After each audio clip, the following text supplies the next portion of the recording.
भारतवर्ष में पाश्चात्य शिक्षा की शुरुआत हुई 19वीं सदी के आरंभ में, जिसके दो तरफा प्रभाव हुए।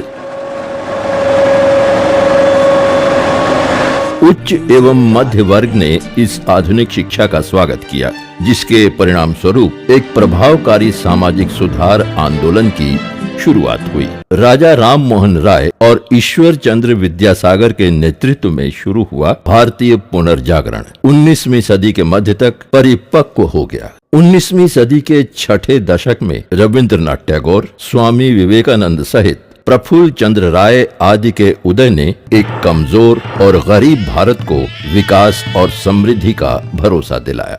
History of modern civilisation is basically consisting of two important things. One is called Renaissance, another one is called Industrial Revolution.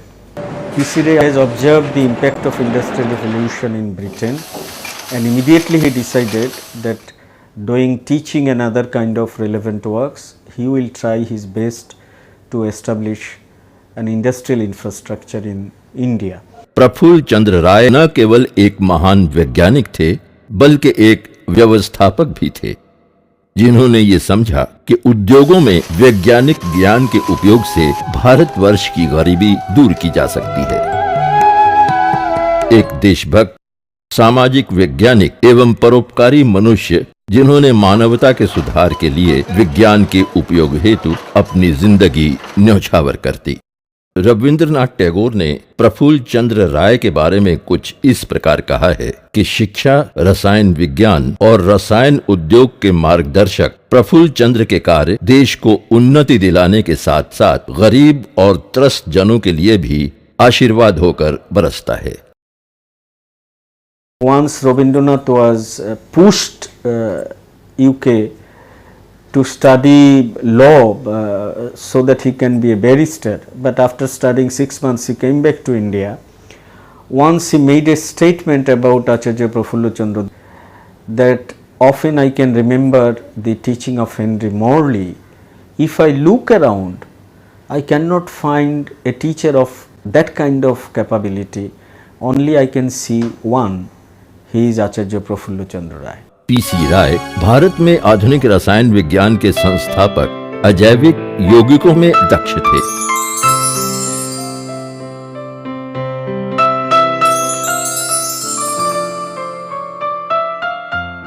तथा थियोजैविक यौगिकों के क्षेत्र में उनका महत्वपूर्ण योगदान रहा है। उन्होंने अपने छात्रों के साथ मिलकर यौगिकों के नए परिवारों को बनाया। वे अजैविक एवं जैविक नाइट्राइट्स, अमोनियम क्लोराइड और सिल्वर नाइट्राइड की एक नई विधि द्वारा द्विप्रतिस्थापना, जिसकी उन्होंने लंदन में विलियम रामसे के साथ वैज्ञानिक दर्शकों के समक्ष प्रस्तुति दी।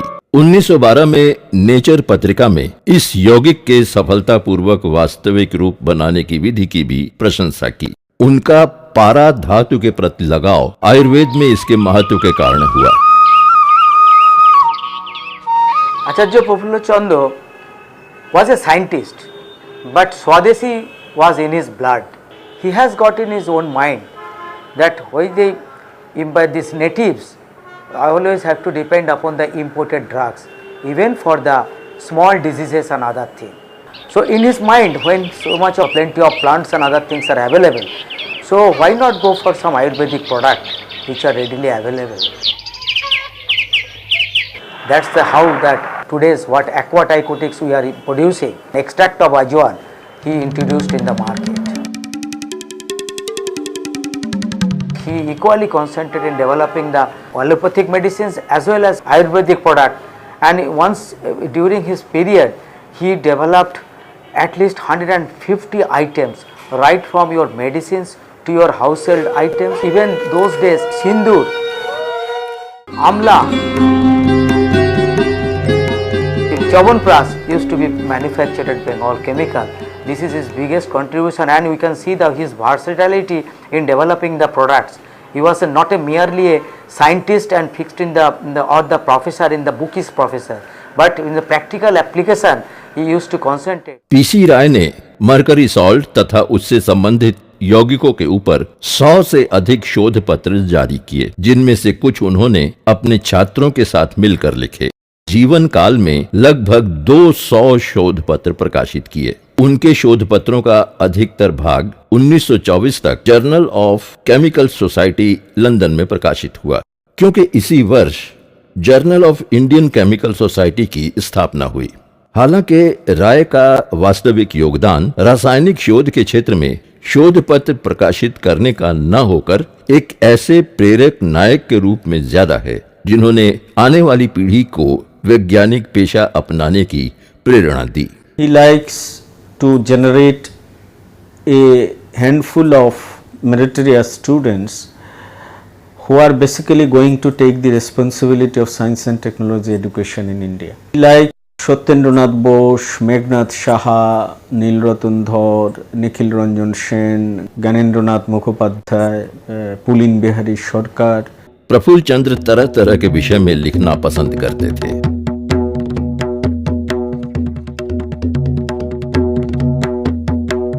उन्होंने बच्चों के लिए एक जूलॉजी प्राइमर भी लिखा जिसका नाम था सिंपल जूलॉजी। 1889 साल में प्रेसिडेंसी कॉलेज में भर्ती होते ही इसके साथ ही उन्होंने इनऑर्गेनिक केमिस्ट्री पर एक किताब और बहुत सारे साइंस आर्टिकल्स भी लिखे। भारतीय खाद्य और रंगों पे उनके वैज्ञानिक कार्य अनमोल हैं। उनकी शिक्षा के प्रति श्रद्धा का एक उदाहरण है बंगाल केमिकल के कैंपस में उनका बनाया हुआ स्कूल। प्रेसिडेंसी कॉलेज के ग्रंथागार से मिली बेर्थलो की लेजोरिजन दलालखीमी से प्रभावित होकर प्रफुल्ल चंद्र ने अपनी हिस्ट्री ऑफ हिंदू केमिस्ट्री को 2 पर्वों में लिखा जो 1902 और 1909 में प्रकाशित की गईं। उनकी इस किताब को काफी प्रशंसा भी मिली। देश की सेवा में लीन होने के बावजूद उन्होंने समाज के श्रेणीगत विभाजन को हमारे देश के प्राचीन विज्ञान के अधोपतन का कारण ठहराया। स्वतंत्रता की लड़ाई को आगे बढ़ाने में हमारे देश के कई महान व्यक्तियों का सहयोग था। उन सब में प्रफुल्ल चंद्र का इंडियन नेशनल कांग्रेस के प्रति सहयोग उल्लेखनीय था। पहली बार गांधी जी को कलकत्ता आने का आमंत्रण भी उन्हीं ने दिया था। उन दिनों के गोपाल कृष्ण गोखले जैसे शीर्ष नेताओं की संगत में रहकर ही वे गांधी जी के संपर्क में आए। अपने शब्दों में उन्होंने कहा था, science can wait but Swaraj can not. अतः 1922 में जब बंगाल में बाढ़ आई तब उन्होंने बंगाल रिलीफ कमेटी के नाम से एक दल तैयार किया जिन्होंने 25 लाख पैसे इकट्ठा करके बाढ़ से पीड़ित लोगों में बांट दिए।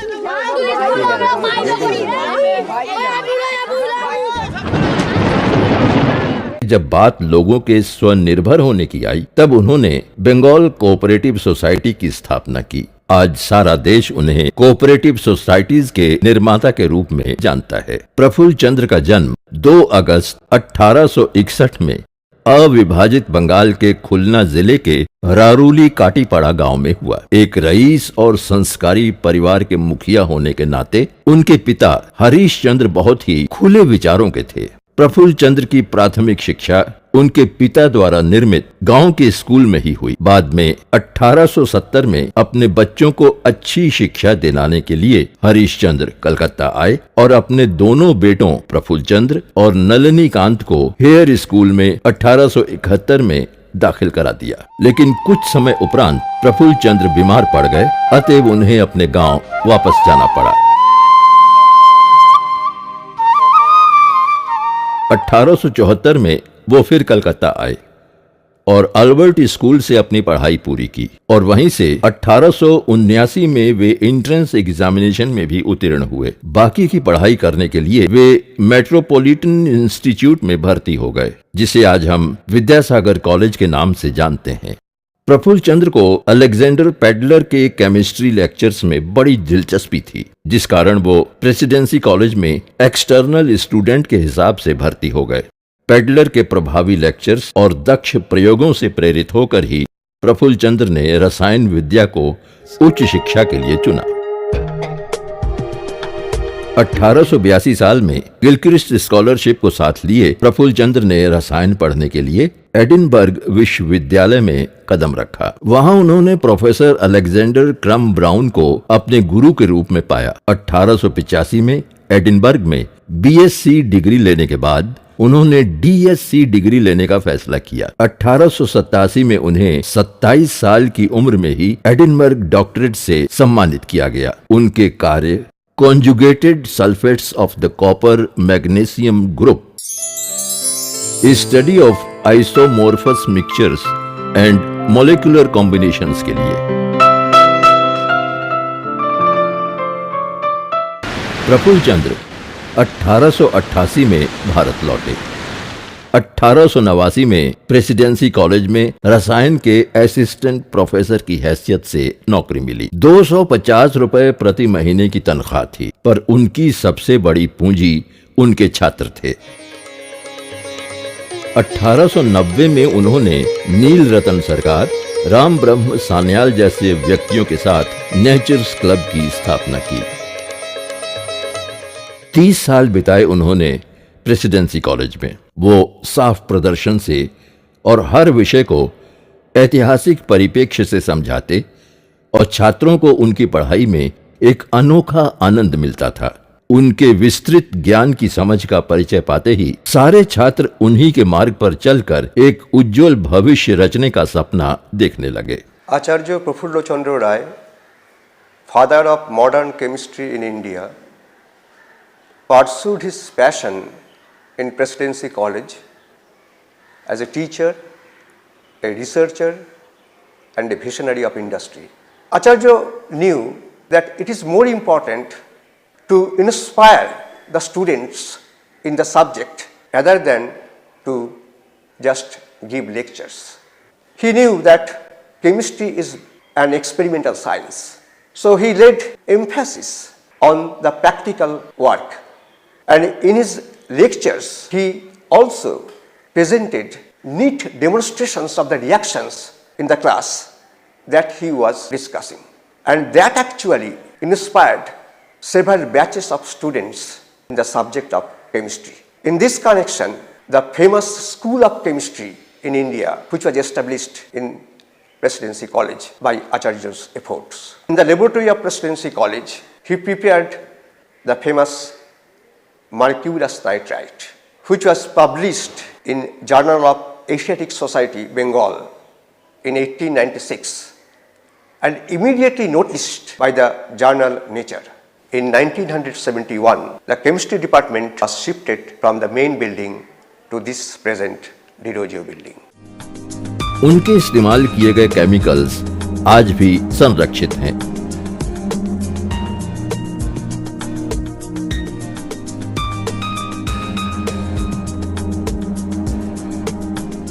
उन्नीस 1916 में जब प्रफुल्ल चंद्र प्रेसिडेंसी कॉलेज से सेवानिवृत्त हो गए, तभी आशुतोष मुखर्जी द्वारा उन्हें यूनिवर्सिटी कॉलेज ऑफ साइंस में प्रथम पालित प्रोफेसर के पद में नियुक्त किया गया। इस पद को तारकनाथ पालित के सम्मान में नामकरण किया गया था, जिनका स्टैचू हमें उनके होने का एहसास दिलाता है। प्रफुल्ल चंद्र यहाँ पर गोल्ड, प्लेटिनम, इरिडियम और दूसरी चीजें जैसे मर्केप्टाइल रेडिकल्स और ऑर्गेनिक सल्फाइड्स पर काम करने लगे। पश्चिमी विज्ञान और उसके उद्योगों में प्रयोग को देखकर प्रफुल्ल चंद्र ने अपने एडिनबर्ग के दिनों में ही ठान लिया था कि भारत में भी इस प्रयोग का निर्माण करेंगे। अतः 19वीं सदी में भारत का पहली बार स्वनिर्भर प्रकल्प और औद्योगिकरण से साक्षात्कार हुआ। उन्होंने 1892 में बंगाल केमिकल की स्थापना की, जिसकी शुरुआत 91 अपर सर्कुलर रोड कलकत्ता के एक छोटे से कमरे में हुई थी। उनके इस प्रयास में उनका साथ दिया अमूल्य चरण बासु, सतीश चंद्र सिन्हा, राजशेखर बासु, सतीश चंद्र दास गुप्ता जैसे दोस्तों ने। उनका मकसद लोगों को देसी जड़ी बूटियों से बनी कम दाम में अच्छी दवाई देने का था। उनके इस प्रयास को पूरे विश्व में पहचान मिली। इसी दौरान ब्रिटिश फार्माकोपिया ने भी उनके विचारों को मान्यता दी। जब बिक्री बढ़ने लगी तब इस फैक्ट्री ने 1901 में एक लिमिटेड कंपनी का रूप धारण किया। 1905 में मानिकतला फैक्ट्री का भी जन्म हुआ और उसके साथ ही शुरुआत हुई एक नई यात्रा की, एक नए संग्राम की, जिसके चलते रसायन जगत में कई नई दिशाएं खुल गईं। When people are trying to have an industrial base for India, we must express our gratitude to three important personalities. One is Pramothnath Bosu, who was a scientist; Jamshedji Tata, who was not simply a businessman but an industrial entrepreneur; and without any doubt, Acharya Prafulla Chandra Ray.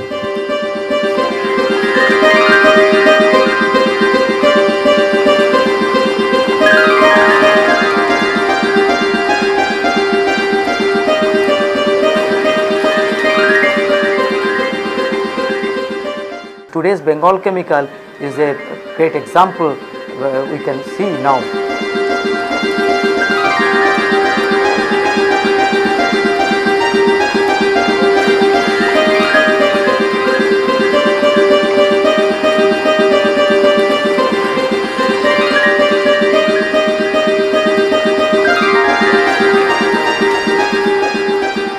नए दौर की नई मशीनों ने दवा बनाना, उनकी packaging और वितरण को कितना आसान बना दिया है।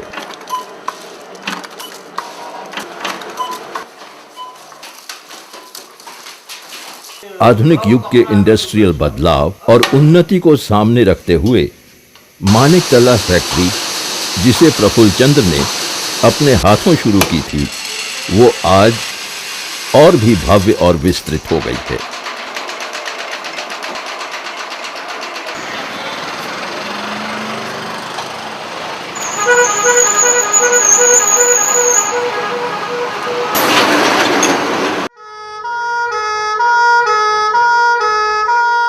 वो सारे केमिकल्स और आयुर्वेद की दवा जो कभी प्रफुल्ल चंद्र इस्तेमाल करते थे, आज भी वहां सुरक्षित हैं। उनकी किताब और पांडुलिपि को मानिकतला फैक्ट्री के ग्रंथागार में सुरक्षित रखा गया है। इस फैक्ट्री की एक और विशेषता है सर्प विषरोधी दवा की खोज। 100 घोड़ों के अस्तबलों में इस दवा को परखा जाता है और फिर पूर्ण रूप से इसकी जांच करने के बाद ही इसे तैयार किया जाता है। ये दवा वरदान है हमारे देश के लिए। 1920 में उन्होंने बंगाल केमिकल की पानीहाटी फैक्ट्री में अपना एक खुद का एसिड प्लांट लगाया, क्योंकि उनकी ज्यादातर दवा में इसी केमिकल का इस्तेमाल होता है। यहीं पर उनका प्लांट कभी काम किया करता था। उनकी स्थापित एलम फैक्ट्री भी अभी आधुनिकीकरण के दौर से गुजर रही है। प्रफुल्ल चंद्र के द्वारा बनाए गए नेपथेलिन, व्हाइट टाइगर और ब्लैक फेनॉल आज आधुनिक मशीनों के सहारे बन रही हैं। प्रफुल्ल चंद्र के सपने को एक नई परिभाषा देने के कगार पे खड़ी है पानीहाटी फैक्ट्री।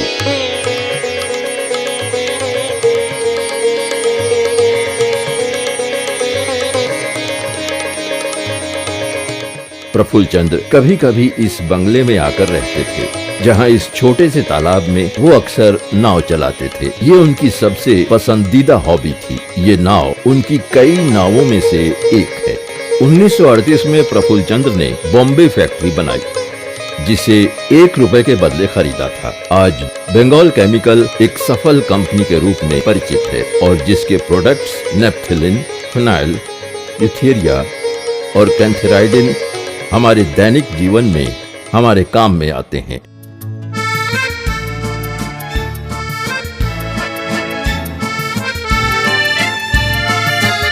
बंगाल केमिकल की सफलता की सीढ़ियों में एक और पायदान है कानपुर फैक्ट्री। रसायन विद्या में उनके योगदान अनगिनत हैं। उन्हें ऐसे ही कई पुरस्कारों से सम्मानित किया गया। 1912 में डीएससी डिग्री मिली डरहम विश्वविद्यालय और 1936 में ढाका विश्वविद्यालय से। उन्हें नाइटहुड प्राप्त हुआ म्यूनिख के डॉयटशी एकेडमी के केमिकल सोसाइटी में उन्हें ऑनरेरी फेलो के पद में निर्वाचित किया गया। 1920 के भारतीय विज्ञान कांग्रेस के प्रधान भी वही चुने गए। उनके लिए देश की समृद्धि उसकी विद्वता से बढ़ती है। कार्य के लिए सम्मानित होना हमें सिर्फ प्रेरित करता है आगे बढ़ने के लिए। 1936 को उनकी 75वीं सालगिरह मनाई गई और उन्होंने विश्वविद्यालय के कार्य से अवकाश ग्रहण किया। रसायन शास्त्र में एक पन्ना प्रफुल्ल चंद्र राय के लिए भी लिखा गया है। उनकी विज्ञान के प्रति श्रद्धा और निष्ठा को हर इंसान ने सराहा है। प्राचीन भारतीय रसायन विद्या के इतिहासकार, रसायन उद्योग के भगवान प्रफुल्ल चंद्र की सादगी उनके कपड़ों और मुखमंडल पे छाई रहती। He was not a businessman from core of his heart, but he was always in favor of that Bengalis must go into the business. So what happened? His primary objective he wanted to fulfill as a scientist, that whatever profit is coming out, that has to be reinvested in the company for developing new infrastructure, developing new products, so that it goes into the mass production and caters to the needs of the society. But unfortunately, the shareholders were not with him, so they started taking out the profit out of the sales proceeds. Shareholders were never bothered about how the company will run. They wanted their money to get back. This became a prestige issue for the Acharya, and ultimately he resigned.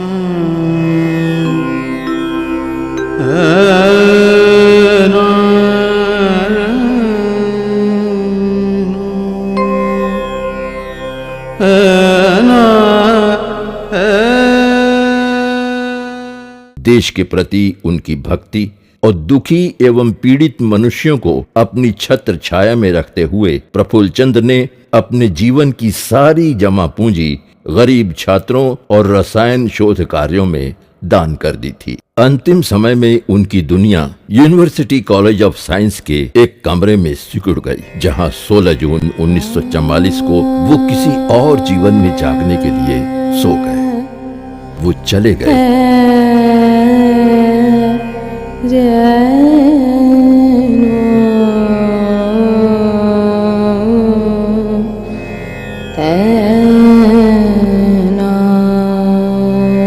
उनकी याद हमारी हर धड़कन में बसती है।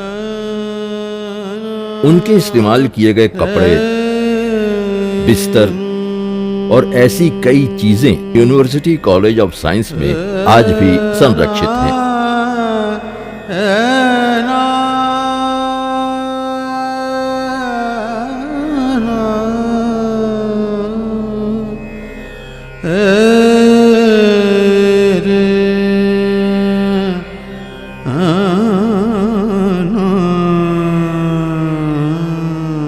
This is really very unfortunate according to me.